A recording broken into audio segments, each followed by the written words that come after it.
നല്ല വീടാണ് അല്ലെ, ഇൻഫ്രാസ്ട്രക്ചർ നല്ല പോലെ ഉണ്ട്. പക്ഷെ നമ്മുടെ പലരുടെയും വീടകങ്ങൾ പൊട്ടിത്തെറിക്കാൻ നിൽക്കുന്ന അവസ്ഥയിലാണ്, ഒരു രസമില്ലാത്ത അവസ്ഥയിലാണ്, ഒരു സുഖമില്ലാത്ത അവസ്ഥയിലാണ്. സാമ്പത്തികമായി നമ്മൾ ഉയർന്നിട്ടുണ്ട്, പക്ഷേ നമ്മുടെ വീടകങ്ങൾ യാന്ത്രികമായി പോയിക്കൊണ്ടിരിക്കുകയാണ്. പരസ്പരം നമ്മൾ തമ്മിൽ, നമ്മുടെ ഫാമിലി മെമ്പേഴ്സ്, പ്രത്യേകിച്ച് ഭാര്യയും ഭർത്താവും മക്കളും തമ്മിലുള്ള സ്വരച്ചേർച്ചകൾ വളരെ കുറഞ്ഞുകൊണ്ടിരിക്കുന്ന ഈ കാലഘട്ടത്തിൽ എന്തു ചെയ്യണം? കൂടുമ്പോൾ ഇമ്പമുണ്ടാവണം. കൂടുമ്പോൾ മാത്രമല്ല ഇമ്പമുണ്ടാവേണ്ടത്, കൂടാതിരിക്കുമ്പോഴും ഇമ്പമുണ്ടാവണം. അപ്പോഴാണ് നമുക്ക് ഫാമിലി ലൈഫ് വൃത്തിയായി കൊണ്ടുപോകാൻ പറ്റുള്ളൂ.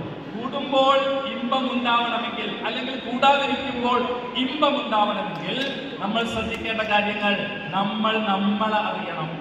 നമ്മൾ അറിയുന്നത് പോലെ തന്നെ നമ്മുടെ കൂടെ ഇരിക്കുന്ന ആളുകളെയും നമ്മൾ അറിയണം. അവരുടെ സ്വഭാവം അറിയണം, അവരുടെ ആറ്റിറ്റ്യൂഡ് അറിയണം, അവരുടെ മനോഭാവം അറിയണം.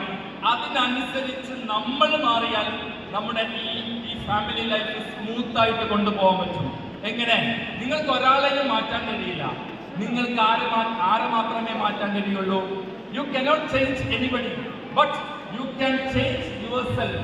നിങ്ങൾക്ക് ഒരാളെയും മാറ്റാൻ കഴിയില്ല, നിങ്ങൾക്ക് നിങ്ങളെ മാത്രമേ മാറ്റാൻ കഴിയുള്ളൂ. അതിന് ഞാൻ ആരാന്ന് അറിയുമ്പോഴാണ് മറ്റുള്ളവരെ അറിയാൻ.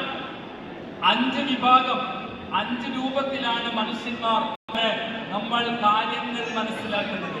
ഒന്ന് കണ്ടറിവ്, 2 തൊട്ടറിവ്, 3 മണത്തറിവ്, 4 രുചിച്ചറിവ്, 5 കേട്ടറിവ്.